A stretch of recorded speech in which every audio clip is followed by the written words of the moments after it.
అదే తిరుపతి జాతీయ సంస్కృత విశ్వవిద్యాలయంలో ఒడిషా రాష్ట్రానికి చెందిన యువతిపై లైంగిక దాడికి పాల్పడ్డ varsity department of education assistant professor doctor Lakshman Kumar, అతనికి సహకరించిన assistant professor doctor A Shekhar రెడ్డిని అరెస్ట్ చేశారు.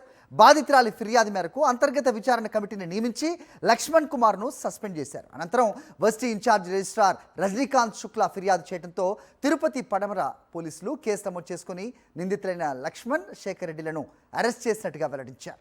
రైట్, ఇదే అంశంపై అప్డేట్స్ మా కరెస్పాండెంట్ ప్రసాద్ అందిస్తారు. ప్రసాద్, చెప్పండి.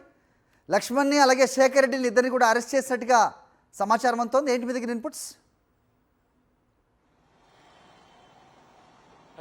తిరుపతిలో కీచక ప్రొఫెసర్లను తిరుపతి పోలీసులు అరెస్ట్ చేశారు. తిరుపతిలోని జాతీయ సంస్కృత యూనివర్సిటీలో మహిళా విద్యార్థి మీద లైంగిక దాడి కేసులో ఆరోపణలు ఎదుర్కొన్న తర్వాత అక్కడున్న యూనివర్సిటీ పోలీసులు ఫిర్యాదు చేసిన తర్వాత వీళ్ళ మీద విచారణ కూడా కొనసాగింది. అనేక మంది విద్యార్థి సంఘాలు దీని మీద పెద్ద ఎత్తున ఆందోళన కూడా చేస్తాయి.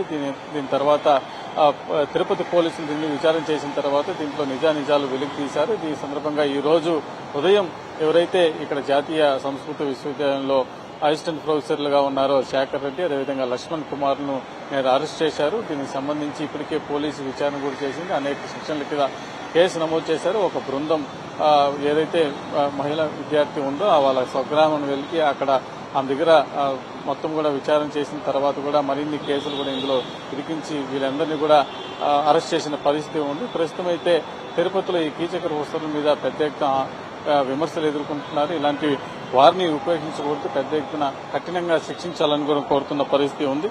వీళ్ళకి సంబంధించి జిల్లా ఎస్పీ సుబ్బరాయుడు, అదేవిధంగా తిరుపతి భక్తవత్సలం ఎస్డీడీపో దర్యాప్తు చేపడుతున్న పరిస్థితి ఉంది. దర్యాప్తులో భాగంగా మురళీకృష్ణ వాళ్ళొక బృందం ఏదైతే విద్యార్థిని స్వగ్రామాన్ని వెలికి ఆమె దగ్గర కూడా రికార్డు చేశారు.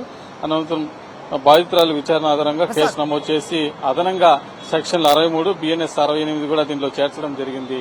హరి, రైట్, అంటే ఈ ఘటన బయటకు వచ్చింది, బాధితురాలు ధైర్యంగా ఫిర్యాదు చేయగలిగింది. ఇలాంటి ఘటనలు ఇంకా ఏమైనా జరిగి ఉండొచ్చనే కోణంలో దర్యాప్తు జరుగుతోందా? మిగతా స్టూడెంట్స్తో కూడా మాట్లాడే ప్రయత్నం చేస్తున్నారా దర్యాప్తు అధికారులు?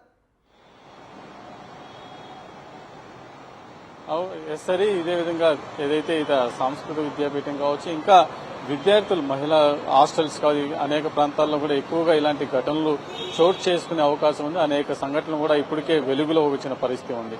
దీని మీద ఇటు పోలీస్ యంత్రాంగం కావచ్చు, అటు ప్రభుత్వం కావచ్చు మరింత దృష్టి పెట్టాల్సిన అవసరం అయితే ఎంతైనా ఉంది. ఇలాంటి సంఘటనలు మరొకసారి ఇక్కడ పవిత్ర పుణ్యక్షేత్రమైన తిరుమలలో జరగకుండా చర్యలు చేపట్టాలి, కఠినంగా శిక్షించాలని కూడా కోరుతున్న పరిస్థితి ఉంది. ఇదే మనం చూసాం, మన క్యాబ్ డ్రైవర్ కూడా మహిళా మైనర్ బాలిక మీద కూడా అఘాయిత్యానికి పాల్పడిన దృశ్యాలు కూడా మనం చూస్తున్నాం. ఇలాంటి ఘటనలు పవిత్ర పుణ్యక్షేత్రంలో జరగకుండా చూడాల్సిన బాధ్యత ప్రభుత్వం పైన ఉంది, ఇక్కడ జిల్లా పోలీసుల మీద ఉంది. ఆ విధంగా చర్యలు చేపట్టాలని కూడా ఇక్కడ ప్రజలు కోరుతున్నారు. ఆ విధంగా చర్యలు చేయాల్సిన అవసరం అయితే ఉంది. ఇక అనకాపల్లి జిల్లా గోల్గొండ కేజీబీవీలో దారుణం చోటు చేసుకుంది. కేజీబీవీలో 10వ తరగతి చదువుతున్న విద్యార్థిని గర్భం దాల్చింది. గుట్టు చప్పుడు కాకుండా బంధువులకు అప్పచెప్పారు ఎస్ఓ సుధా. తరచూ వివాదాల్లో గోల్గొండ కేజీబీవీ ఉంటోంది.